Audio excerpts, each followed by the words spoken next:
The debate में आपका स्वागत है। आज हम भारत सरकार की एक नई और काफी चर्चित पहल प्रतिभा सेतु पर विचार विमर्श करेंगे।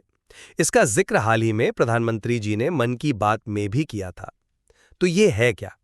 ये एक डिजिटल प्लेटफॉर्म है जो उन उम्मीदवारों के लिए है जिन्होंने यूपीएससी की सिविल सेवा, इंजीनियरिंग सेवा या फिर मेडिकल सेवा जैसी आप जानते हैं बेहद कठिन परीक्षाओं के सभी चरण तो पार कर लिए, लेकिन अंतिम मेरिट सूची में बहुत मामूली अंतर से जगह बनाने से चूक गए।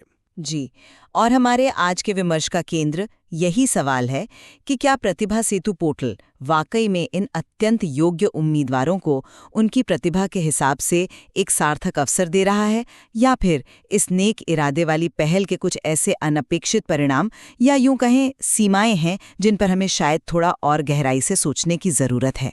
मतलब क्या ये सेतु प्रतिभा को सही मंजिल तक वाकई पहुंचा रहा है, या कहीं अनजाने में रास्ता तो नहीं बदल दे रहा? देखिए, मेरा तो स्पष्ट मानना है कि ये एक बेहद ज़रूरी और सकारात्मक पहल है। ये उन हज़ारों प्रतिभाशाली युवाओं के लिए एक वास्तविक अवसर खोलती है जिनकी क्षमता लगभग सिद्ध हो चुकी है। और हाँ, ये राष्ट्रीय प्रतिभा को व्यर्थ जाने से रोकने का भी एक महत्वपूर्ण कदम है। मैं मानती हूँ कि इरादा बिल्कुल नेक है और समस्या भी वास्तविक है, इसमें कोई दो राय नहीं। लेकिन मेरा मत थोड़ा सा अलग है। मुझे लगता है कि इस पहल की जो प्रभावशीलता है और इसके जो दूरगामी परिणाम हो सकते हैं, उन पर कुछ गंभीर सवाल खड़े होते हैं। सवाल जो महज शुरुआती सफलता के आंकड़ों से शायद परे जाते हैं। देखिए, पहले समस्या की गहराई को समझना बहुत ज़रूरी है। यूपीएससी, हम सब जानते हैं, देश की सबसे प्रतिष्ठित और कठिन परीक्षाओं में से एक है। हर साल हजारों हजारों अत्यंत योग्य उम्मीदवार जो बरसों की एक तरह से तपस्या जैसी मेहनत करते हैं, वो अंतिम पड़ाव पर आकर कुछ अंकों के मामूली अंतर से रह जाते हैं। अब पहले क्या होता था, इन युवाओं के सामने अक्सर एक ही रास्ता होता था, थोड़ी निराशा और फिर से उसी परीक्षा की तैयारी का वो जो अंतहीन चक्र है।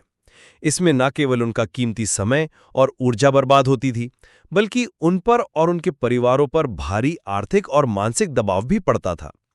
प्रतिभा सेतु इसी निराशाजनक स्थिति का एक ठोस और कह सकते हैं आधुनिक समाधान प्रस्तुत करता है। जैसा कि आपने भी बताया, ये एक डिजिटल मंच है, प्रतिभा सेतु। इसमें 10,000 से भी अधिक ऐसे होनहार युवाओं का डेटाबेस है जिन्होंने सिविल सेवा, इंजीनियरिंग या मेडिकल जैसी परीक्षाओं के सभी चरण सफलतापूर्वक पास किए, लेकिन अंतिम चयन सूची में जगह नहीं बना पाए। ये पोर्टल निजी क्षेत्र की कंपनियों को इन पूर्व परीक्षित उच्च क्षमता वाले उम्मीदवारों की जानकारी तक सीधी पहुंच देता है, जिससे वे इन्हें सीधे रोजगार दे सकें। और देखिए, इसके नतीजे भी सामने आ रहे हैं। स्रोत ये बताता है कि शुरुआती दौर में ही सैकड़ों उम्मीदवारों को इस पोर्टल के जरिए अच्छी नौकरियां मिली हैं। ये ना सिर्फ उन युवाओं में एक नया आत्मविश्वास भर रहा है, बल्कि यह राष्ट्र की सबसे मूल्यवान संपत्ति यानी उसकी प्रतिभा का सही दिशा में उपयोग सुनिश्चित करने का एक बहुत ही व्यावहारिक तरीका है। ये उनकी योग्यता का सच्चा सम्मान है मेरे विचार में। आपकी बात बिल्कुल सही है कि हजारों योग्य उम्मीदवार अंतिम चयन से चूक जाते हैं और उनके लिए कुछ सार्थक होना चाहिए। ये एक गंभीर राष्ट्रीय चिंता का विषय है। प्रतिभा सेतु का इरादा, जैसा मैंने कहा, निस्संदेह सराहनीय है, लेकिन मैं इसे एक अलग दृष्टिकोण से देखती हूँ। मेरा बुनियादी सवाल ये है कि क्या निजी क्षेत्र में नौकरी पा लेना उन उम्मीदवारों के लिए एक वास्तविक समाधान है जिनकी मूल आकांक्षा, जिसके लिए उन्होंने अपने जीवन के कई कीमती साल समर्पित किए, वो एक लोक सेवक बनने की थी या सरकारी इंजीनियर या सरकारी डॉक्टर बनने की थी? यहाँ कुछ चिंताएं हैं जिन पर हमें गौर करना चाहिए, मुझे लगता है। पहली बात तो ये, क्या ये पोर्टल, चाहे अनजाने में ही सही, लोक सेवाओं के प्रति जो आकर्षण है या उनका जो एक विशिष्ट महत्व है, उसको कुछ कमजोर तो नहीं कर रहा? क्या ये संदेश दे रहा है कि यदि आप लोक सेवा के शिखर तक नहीं पहुंच पाए तो कोई बात नहीं, निजी क्षेत्र की नौकरी एक स्वीकार्य, लगभग बराबर का दूसरा विकल्प है, जबकि उम्मीदवार की वर्षों की तैयारी एक खास लक्ष्य और अक्सर लोक सेवा की एक विशिष्ट लोकाचार से प्रेरित होती है ना? दूसरी बात, स्रोत ये बताता है कि पोर्टल डेटा उपलब्ध कराता है। जी हाँ, ये जरूरी पहला कदम है, लेकिन क्या ये पर्याप्त है? स्रोत इस पर बिल्कुल चुप है कि क्या ये पोर्टल स्किल मैचिंग में मदद करता है, क्या ये करियर परामर्श देता है, या निजी क्षेत्र की जो अनगिनत भिन्न भिन्न भूमिकाएं हैं उनके लिए उम्मीदवार की वास्तविक उपयुक्तता, जिसे हम फिटमेंट कह सकते हैं, उसका आकलन करने में कोई भूमिका निभाता है।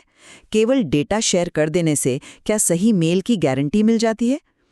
तीसरी चिंता, मामूली अंतर से चूकने का अर्थ है कि वे यूपीएससी के अत्यंत कड़े मानकों के बहुत नज़दीक थे।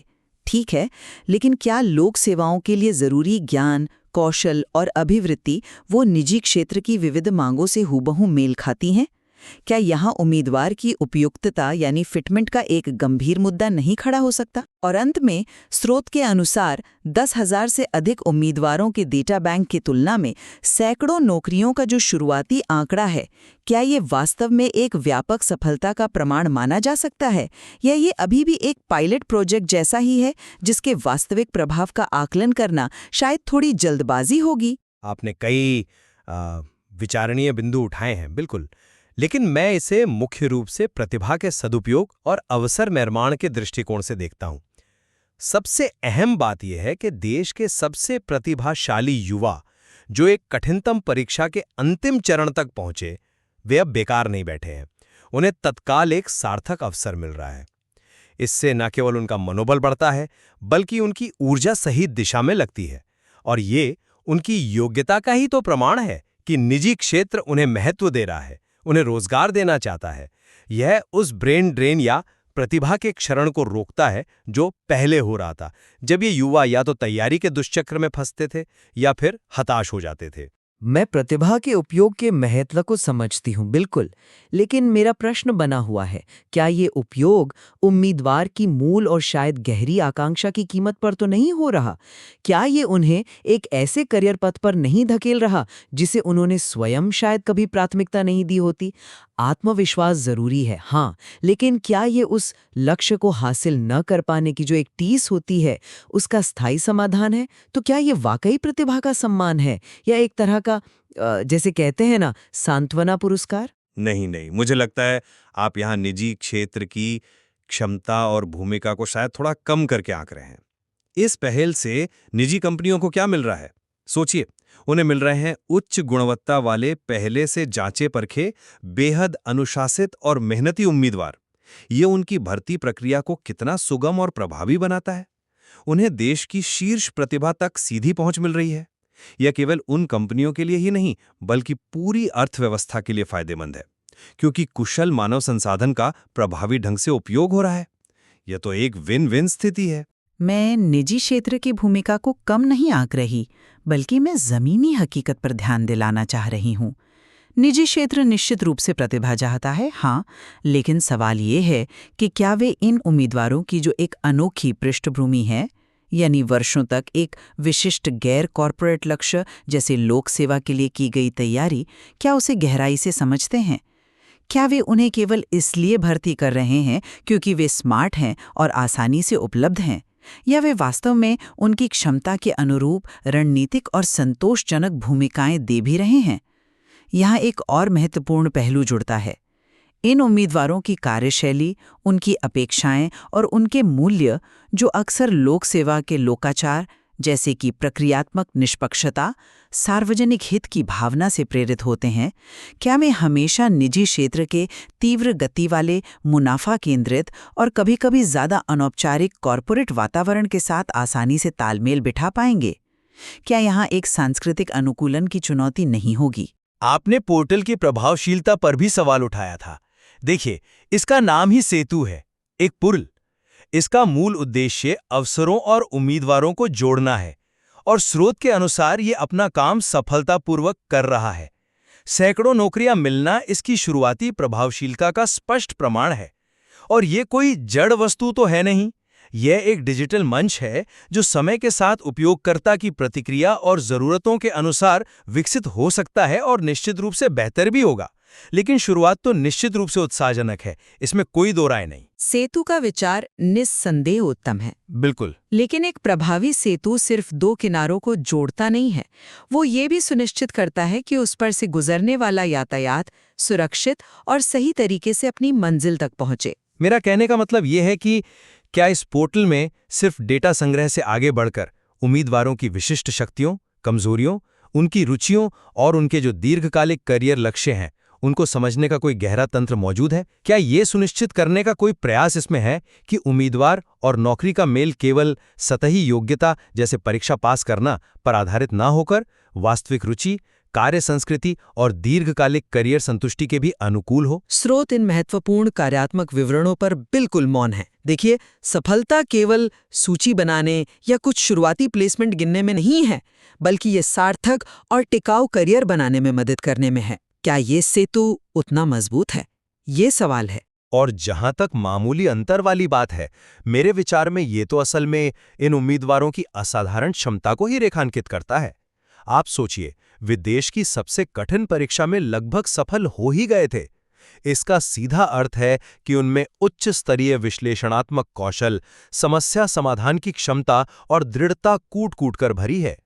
वे गुण जो किसी भी क्षेत्र में, विशेषकर प्रतियोगी निजी क्षेत्र में उत्कृष्टता प्राप्त करने के लिए निहायत जरूरी हैं। ये मामूली अंतर उनकी काबिलियत का प्रतीक है, किसी कमी का नहीं। हाँ, ये एक आकर्षक तर्क है, पर मैं इसे थोड़ा अलग कोण से देखती हूँ। मामूली अंतर निसंदेह उनकी उच्च बौद्धिक क्षमता को दर्शाता है, इसमें कोई शक नहीं। लेकिन यह अंतर यूपीएससी की अत्यंत विशिष्ट और अकादमिक रूप से केंद्रित चयन प्रक्रिया के संदर्भ में मामूली है। क्या यही अंतर निजी क्षेत्र की भिन्न भिन्न प्रकार की भूमिकाओं जैसे सेल्स है, मार्केटिंग है, एचआर, ऑपरेशंस, तकनीकी विकास, इनके लिए आवश्यक विशिष्ट व्यावहारिक कौशल, सॉफ्ट स्किल्स और स्वभाव के संदर्भ में भी उतना ही मामूली रहेगा? उदाहरण के तौर पे लोक प्रशासन पर गहरी पकड़ या उत्कृष्ट निबंध लेखन कौशल जो सिविल सेवा के लिए बहुत महत्वपूर्ण हैं, क्या वे सीधे तौर पर किसी फिनटेक स्टार्टअप की उत्पाद प्रबंधन भूमिका के लिए पर्याप्त होंगे?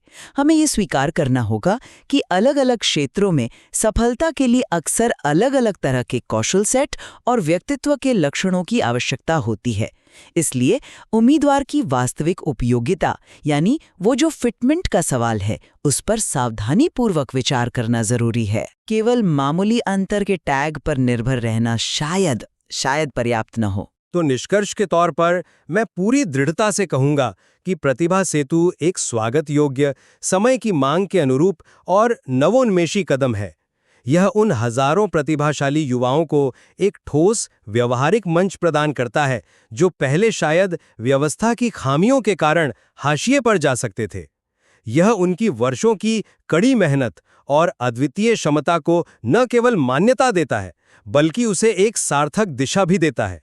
सबसे महत्वपूर्ण बात, यह उन्हें तत्काल रोजगार खोजने में मदद करता है, जिससे उन्हें नए आत्मविश्वास के साथ अपने करियर में आगे बढ़ने की प्रेरणा मिलती है।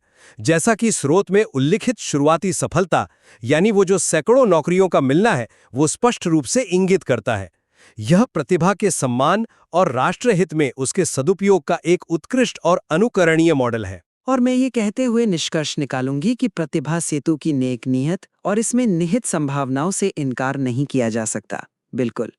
हालांकि इसकी वास्तविक और दीर्घकालिक प्रभावशीलता का जो सच्चा मूल्यांकन है, वो इस बात पर निर्भर करेगा कि यह पहल उम्मीदवारों की विविध और अक्सर बहुत विशिष्ट आकांक्षाओं, जैसे लोक सेवा में जाने की प्रबल इच्छा और निजी क्षेत्र की ठोस व्यावहारिक जरूरतों तथा कार्य संस्कृति के बीच कितनी सफलतापूर्वक, कितनी संवेदनशीलता से और स्थायी रूप से तालमेल बिठा पाती है। ये जरूरी है कि हम केवल शुरुआती डेटा और प्लेसमेंट के आंकड़ों से आगे देखें और गहराई से विश्लेषण करें कि यह पहल लंबे समय में इन उच्च क्षमता वाले उम्मीदवारों के करियर पथ को किस तरह आकार देती है और उनके जीवन को कैसे प्रभावित करती है। स्रोत सामग्री एक महत्वपूर्ण शुरुआत का अच्छा चित्रण करती है, जी हाँ, लेकिन इसके पूर्ण प्रभाव, लाभों और संभावित अनपेक्षित परिणामों को समझने के लिए निरंतर निगरानी और गहन अध्ययन की आवश्यकता होगी।